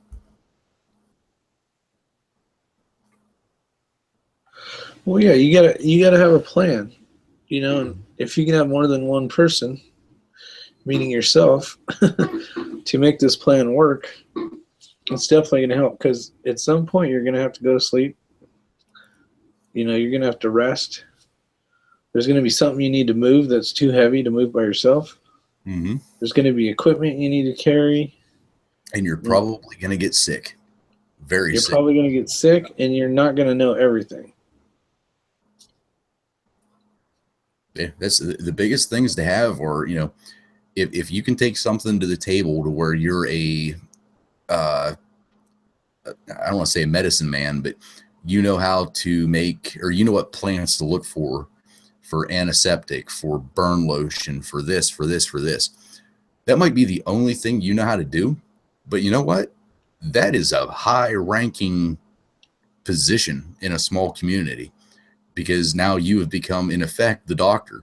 You know what treats a rash. You know what treats, you know, if somebody happens to get in a bad infection, that type of stuff. And people, you know, that might be what you do. You can't raise a cow. You can't fucking cook worth shit. But everybody takes care of each other in that situation, because they know you're the guy or girl that will help us get better. You know, it's a reciprocal thing. So you have to find your niche. Well, and like Harvey was saying, he says he tries to talk. I don't know if it's he or she. Tries to talk about people here about prepping, and they laugh. Well, the way you go about talking to people about that, and I did a video on how to make your spouse, how to turn your spouse into a prepper, and it's the thing that you definitely over the top. You know, you talk about the last storm that we had last year, where we lost like 84 people just on the roads because they ran out of gas. Their phone they didn't bring a charger. You know, they couldn't call 911, and they were within cell phone service. You know, all these simple little things, just having a few items in your car per se. But then when you start talking to them, or maybe another way to do it is if you can kind of tell that they're voted Republican per se, your percentage may be higher that you're going to get somebody that's more into the Second Amendment, maybe more into glad that Hillary's not around, and they kind of prepping kind of deal. And finding, you know, you can kind of feel somebody out without saying like, you know, the world's coming to an end, and I want to prep for the world, right? But you can use those small things that everybody sees, like weather, you know, severe weather storms, tornadoes, all that stuff. And you get talking about that, and you're like, you know what? Yeah, you know, I keep a couple cases of water in there just in case we, you know, we get a weather event and the pipes break or freeze or whatever. If we, you know, big freezing around here, whatever the case is. And then you can kind of massage that prepping into them a little bit, feel what they're talking about. If they're looking at you weird because you store a couple cases of water in your house, then you probably wouldn't want to move on to the bigger stuff. But if they're like, yeah, you know what, I keep some extra water. I go to Costco and I buy water, you know, plenty of times. You know, I buy cases of it just in case, or I buy extra toilet paper and paper towels and so on and so forth, little extra food. And then you can kind of find out, you're like, oh, okay, now this guy or gal you can really talk to, and kind of like, yeah, have you ever thought about, you know, storing seeds and so on and so forth? And you can kind of move your way up to that. So hopefully that helps. I don't know.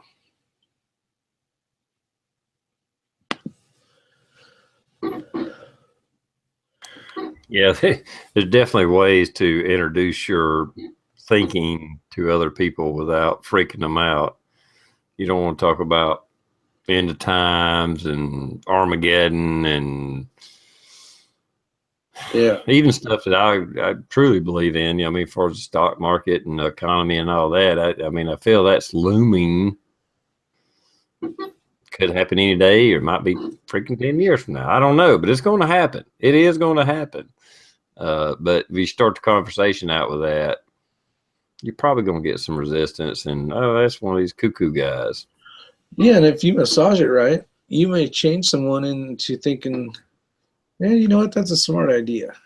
You know, and that's what you do for your spouse. You're like, you know what, honey?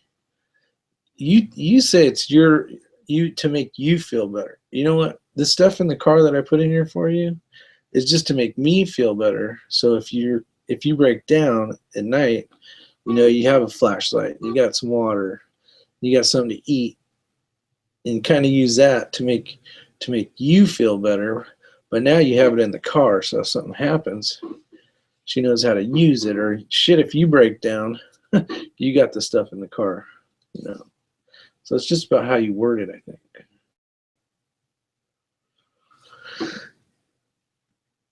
So I don't know. It's definitely or they may just think you're cuckoo. Cuckoo for Cocoa Puffs.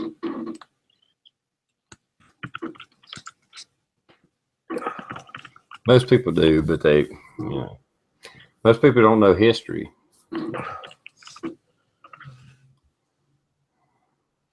Not one empire has ever survived. Ever. See, no, exactly. And you know what's weird? Like Brian was saying, when I found out my girlfriend stocked up on ammo, I knew she was the one. See, and that's the thing. You may have two people that completely think the same way, but they're afraid to talk about that. You know what I mean? Or like, say me and TR have never met, and we're like, we both prep, but it's not something we're gonna be all, hey, what's up, man? I'm a prepper. You know, you like, you just don't say that. Hi, I'm Rick, and I'm a prepper. You know, that's not your, but you work into that, and then he got lucky. He found I think he said he married her or whatever the case was, but you're like, yes, you know. Yeah. That's awesome. Yeah, you don't start this conversation off as you're a prepper. It became a dirty word. It was cool for a little while, and then it became a dirty word. That's right. You know, and the term, you know, survivalist and naturalist and bushman and Republican. You know, all these names and survivalist and prepper now. You know, who knows what will be. Pretty soon we'll just be back to American, hopefully. So I don't know. Yeah. But you can't go wrong doing it. If you store ammo, the worst case is you have extra ammo to shoot.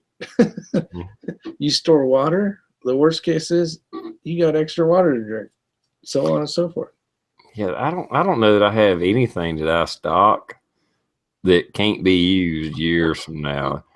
Probably the worst thing that I have is maybe some canned goods, you know, after so many years, just like if I don't eat it, if I don't rotate the stock out. But I'm a single guy, so I don't eat that much. I got way more crap than I can really rotate that good. That would be the worst thing. And that's like, you know, green beans and pinto beans that, okay, after about 5-10 years, it's like, yeah, okay, I just need to throw that crap out. You know, and then that's it. But that was a few dollars here, a few dollars there. That's probably the worst thing that I've stocked that I may not actually use. Rice and beans dried that I put up, and medical supplies and blah blah blah, ammo, guns. For the most part, that shit's gonna last me the rest of my life. See, what's cool about the stuff that does rot, you use it for traps. You know what I mean? You can catch whatever. You can catch squirrels, rabbits. You can throw some of that shit out there. You can use it for bait.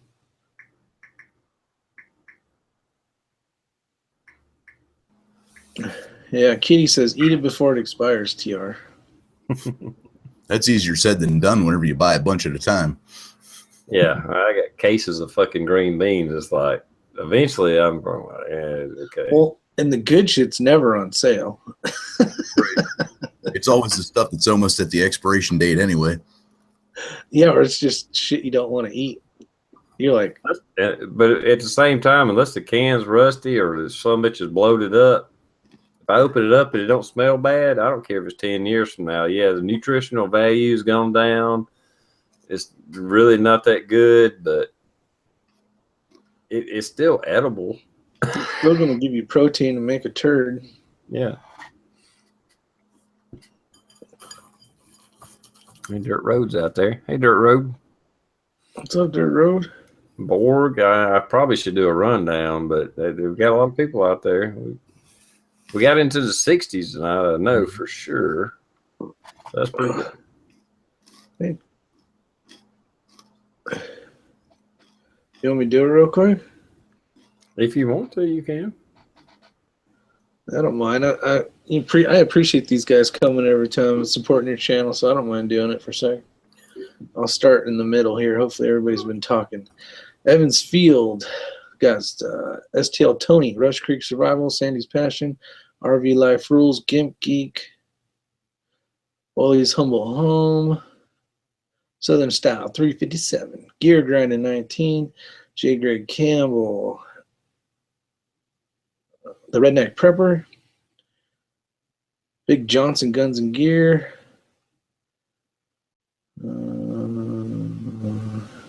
Survival, Shaker HP, Mini Patriot Angel, Kitty, HRM Weapons Machinist, Ambiguity, hopefully I said that right, Indiana Patriot, Gear Grinding, I said, Frank L, Redneck Prepper, I said, Frank L, yep, said the Saints out there, Brian Marks, and Gilliland 426, Tom Olafson, HRM Weapons Machinist, Indiana, I said, SKS Hugo, got Blue 823, is your 6 covered, you guys are a jerk, RV Life Rules, Indiana Patriot, blah, blah, blah, Evan Fields, I think I might have got everybody. Dang, you guys talk a lot. That's good. Let's see. Yeah. It's hard to keep up with everybody. I tried it. Mario Rosen. Haven't seen that one. Winging It Tracy. Almost done, I think. Survival, said him. Brian Marks.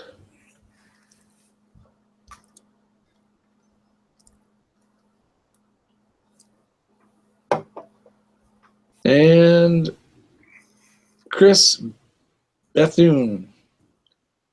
Dirt Road Gun Show. Vborg 001. The Saint. All right. P NASCARs. Whew. What's up, everybody? All right. You've all been said. Hopefully I didn't miss anybody. Damn list moves while you're trying to read it. I know. I started at the top. That way I don't have to fight it. And then everybody starts typing afterwards that we never said because we went up. So I try to go the other way. Southern Style 357. If you didn't, I did just then. Oh, he's saying you can hit 3 dots at the top of this. Oh, dang it. Now you tell me. Let me see. Oh. Stop it. Freeze it or something. Oh, yeah. Son of a bitch. That's awesome. Yeah. We're pop out chat? Is that what you're looking at? Anyway. If you go all the way to the top, you can click on those 3 dots on the live chat one, and it'll say participants. Oh, okay. Oh, shit, now you tell me. Oh, damn. That's something new they put in there. I remember my first chat. Oh, wait, that's this one. That's Rick's term. Or Rick, whatever his name is. Luke. Yeah, Luke. We know who you are now. Your father, Luke. Pops is on a mission. Oh, Bizza Rizza Jizza. Yes, he is. He's a cheating son of a bitch. I say we change that course up. But if he keeps using that Glock, we ain't got to. Did he have trouble with it? Yeah. He had to take his parry trigger out of it. His pyramid trigger, he took it out? Yeah. It's causing him problems. I'll take a look at it when I get there. I commented, Glock is the awesome, or I forget how I put it. Glock is the greatest gun, $550, and you only got to spend another $500 to make it shoot worth of shit. True story.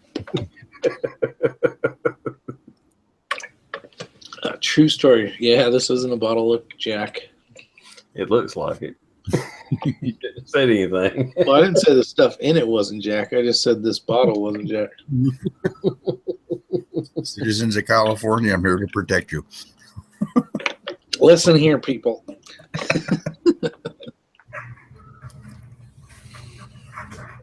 Yeah, I'm taking my totally stock clone CZ down there. That's what I'm going to do all my competitions in. Oh, don't worry. We'll record you. Yeah, I'm sure I'll fail miserably, but it'll be fun. Are you taking down your wheel guns? Oh, yeah. Yeah. Bring some extra ammo. I want to beat you. Okay. Just kidding. I got no qualms whatsoever. You'll beat me. And I hadn't been practicing. I hadn't been running and gunning like I normally do. I'm rusty as fuck. For the next 2 days, I'm going to try to do a little shooting to hopefully get ready for, the event. Just practice when you get there. That's what I want to do. Yeah, that too. I don't give a shit. I don't care if I win. I'm not trying to win. I'm just there for the experience. Yeah, I'm gonna let Rob win. Even if I beat him, I'm just gonna tell him my time took longer. Just to pump him up, make him feel good. He looked fast on that course, though. Mm-hmm. The pistol, he looked good. The rifle was okay.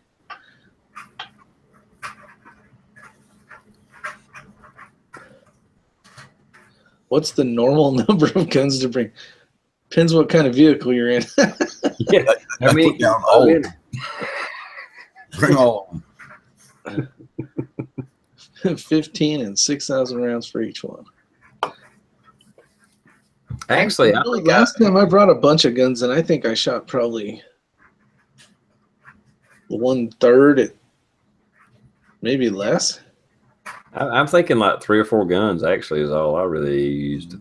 I brought more than that, but I think I want to bring 2 shotguns, 1 AR, and like 4 pistols. I'll bring an AR, an AK. I'll be the 2 rifles, 1 shotgun. I'll bring the wheel guns, the 45 long Colts. That'd be 2, and then the CZ and the Glock. So it's probably like 7, but I still may not shoot all of them. Yeah. Well, the first day, Friday, I'll be shooting the 1 shotgun. The next day, I'll be shooting the over/under. Okay, that's the only reason why I'm bringing 2. Yeah, Tom Oferson said bring your squeeze cocker. Okay, so that'd be 8. Just let everybody shoot it because it is a pretty neat gun. The HKP7 I got. That is a sweet little shooter. So, okay, 8. I got a question for you guys. GoPro, head mount versus chest mount? Either. All right, because all I've ever used the head. That one that I got where I ran the course at Fallmageddon, that was a head mount. And it picked up the gun in front of me really good. Head mount worked really good. Yeah, I think if you're going to use a pistol, it's not going to work well because you're gonna block the view. Same thing with a rifle. Yeah, with a chest mount. Yeah, I would go with a head mount. I think you'd be better off just setting it somewhere. or following. Like the last time we went, we just followed each other with the camera. Like if TR was shooting, I'd just grab his camera and follow him. Or I think TR grabbed my phone when we were going. I wouldn't mind you following me and all that, but I don't need a shot of my ass the entire time.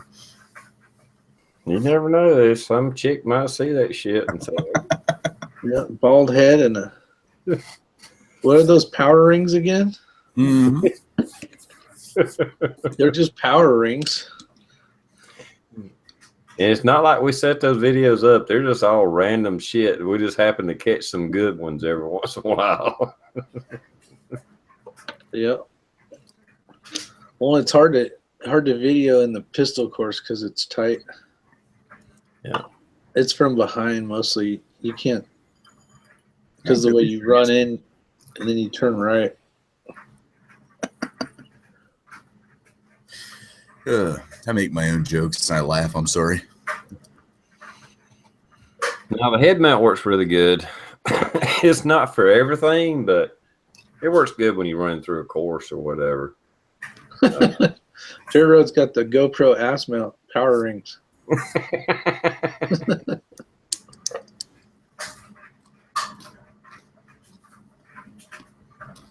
Do we go to some sort of survival school? Yeah, it's called Farmageddon. If we can make it through the weekend without dying, we've learned something. Yeah, I mean, I've had some training other than military, but yeah, for the most part, no. Mine's all just watching, John Wick. John Wick 1 and 2. John Wick 2 is a good movie. I enjoyed it. They go straight to my ass mount. I don't know. I'm not a big fan of the GoPro. I had a couple of them. It's only good for action shots. It's not worth a damn for just making a regular YouTube video where you set the camera up and want to do a video. That's the crappiest camera you want to use for that. But if you're moving, especially fast, the GoPro is awesome. You don't notice that the fisheye lens is leaning everything in. If you're moving, it works good. If stationary, that is a shitty camera. See, the last couple videos I've done with the GoPro stationary. I don't know if it's because it's one of the newer versions, but it actually does a pretty good job, I thought. I think the first stationary video I did with it was the what was it, the 45 shots for Trump. And I mean that it looked damn near and sounded damn near like my cell phone from what I thought. But well, the newer ones I don't know, because all I got is a Hero. I don't even know if they call it Hero 1, a Hero, and a Hero 2. So I got old versions. Mine's still got the bubble lens that sticks out. The really, really hard fisheye. Mm-hmm. So the newer ones may be better. I think you talked about that, the settings you can put on it to kind of eliminate that. Mm-hmm. The ones I have are older, so.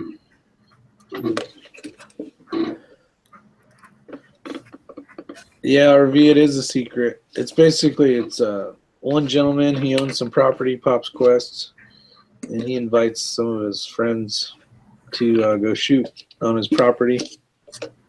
And then we make a bunch of videos, and then we let them all out. It's going to be a mini SHOT Show fest for the next couple of weeks, where you get tired of seeing interviews and shit like that from people. It's like, oh my God, here's another fucking Farmageddon video. Yeah, exactly. But we're going to do them anyway. Exactly, just like SHOT Show. For like 3 fucking months. I'll wait till everybody gets it out of their system and people kind of forgot about them. Then I'll start rolling mine. There you go. But yeah, RV, this is the place to hang out and chat if you would like to try to consider an invite at some point in time. I mean, it's all up to the property owner, but good group here. No, we don't pay. Well, I mean, there's donations to charity and stuff, but no, it's It's just a bunch of YouTube people getting together and having fun. That's all it is. Yeah, it's not a training. I mean, we do training, Yeah. but it's not like training like you're thinking. Yeah. There was a question. What the hell is it? Oh, cameras. What cameras do you guys use? Samsung Galaxy G5 and GoPro, which I'm not sure what model it is. Yeah, I do a ton on my phone. And then if I'm doing something like really important or like really detailed, then I'll use. I have 2 nice Sony cameras, but I don't use them as much. You use those whenever you're like when your other job is timber. Yeah, I did use that. I did use that camera. And how to cut a tree down? Yeah, when I cut the tree down, On or your I brought house. the house down, whichever way you want to say it. I think. Say what? Mine's a Canon TX or RX 50 or something like that. And I use my phone. I use a GoPro. Yeah. Yeah, but the way you use the GoPro, I like on your bike. I like that fisheye. I like that wider. You get to see more kind of up. It's almost field of vision. You know what I mean? And it works great for the bike. Yeah, absolutely. Yeah, it's awesome for that. Because I used that GoPro for the last set of hunting videos that I did, and I actually thought it worked pretty good. The only thing I don't like about it is there's no way to zoom it in. Yeah. I wish there was a couple settings that you could. I mean, even if it was like 2x or 3x, just something to get a little tighter shot. Because whenever yeah, but you do that in your editing, Blue. Now I tried it with Windows Live and I couldn't get it to work. And that's the only editing, or that's the only program. Was it Windows Live? Windows Media Player, Media something. Yeah, Windows Media, I think. Yeah, I don't have a way to zoom in. Not unless I just don't know where it's at. Like I say, the GoPros are awesome for action shots. If you're running through the woods or if you're moving, a GoPro works great. That's just the older ones. I don't have a newer one, so I can't really compare it. But I know the older ones, they're awesome for action shots. They're just not good for setting it up for a still shot. Well, and that's what they were designed for too. Yeah, they're designed for action shots. Yeah, like mounted to a mountain bike or race car or whatever. Skiing stuff or whatever. Yeah, race cars. Very true. No, they have a purpose. I mean, even on a those hover what the hell are those things called? Yeah. Drones. All right. Let's go ahead and wrap this up. We're kind of rambling on here about cameras now. Yeah. It's been about 2 hours. It's actually been right at 2 hours. So we'll go ahead and wrap this up, and we'll end this, and I'll get to go practice tomorrow so I can beat Rick's ass at next competition. I hope you do. Yeah, I doubt it, but I at least want to put a good effort in. Anyway, Blue 823, would you like to do an outro? I just like to thank everybody out in the chat room. RV Life Rules, as far as I'm concerned, you can come back here anytime. Check us out every Sunday or Tuesday. You brought up a lot of great questions that we've kind of gotten away with or gotten away from over the past several months, as far as I'm concerned. We've kind of gone to a bullshit session, which is cool, but it's nice to have somebody newer to the chat come in and be like, hey, I got this question. We kind of get back into the reason that TR started the chat, I think. So it was kind of cool. So dude, any Sunday, show up, and Tuesday, just make sure you sub TR for the notifications. You can sub me just because I'm a good looking one, and the asshole over there, you can sub him as well. He's a good guy. But no, it was a great chat, great comments out in the external as always, and we'll see you guys next time. And TR, I'll do an internal for this so you can mention it. Yeah, all right. Rick, is your 6 covered? What you got to say, man? Oh, I appreciate it as always. I'm getting close to my 2,000 subscriber giveaway. So for those of you that have done VRs, get ready to hopefully win that awesome watch. Other than that, I got a couple videos out. I'm working on one right now I want to send out. And definitely come over, subscribe to the channel. Definitely be excited to see you there. And other than that, man, it's been good. I need to get my stuff packed up. But other than that, good to go. All right, cool. I appreciate you guys coming on. Blue and Rick have Blue 823 is your six covered. Link below. I redid the links tonight today when I posted this. So the links should work. Definitely go check them out. They've been really awesome at coming and help support the chat. I think we have a great chat. We always have high numbers, a lot of people interacting, and I really appreciate it. I mean, if without the participation, we wouldn't be doing this. So thanks everybody out there in the comment section. I didn't do a rundown. Rick did it earlier, but and there's been more since then. Guys and gals, I appreciate it. You know, we have a good time. I hope y'all enjoy watching this, and that's all I can say. Thank you. You know. Anyway, so with that, I'm gonna let everybody go, and we're gonna end this, and we'll see you if you're available Tuesday night at 9:30. If not, Sunday night at 9:30 again. Not Sunday. Not Sunday. What's Sunday? Remember, Blue's got a date. Yeah, I think you have a date I won't too. be here. I've got a date that Sunday. And I have to work. That's right. Yeah, Sunday night probably will not do a chat. You're right. Now that I think about it. Tuesday night I'll have a chat. Sunday night, probably not. That probably ain't gonna happen. So anyway, so we're gonna skip a night, skip a day, and we'll be back the next Sunday or whatever. So anyway, later everybody. Thanks for coming by and checking us out. Good night, everybody.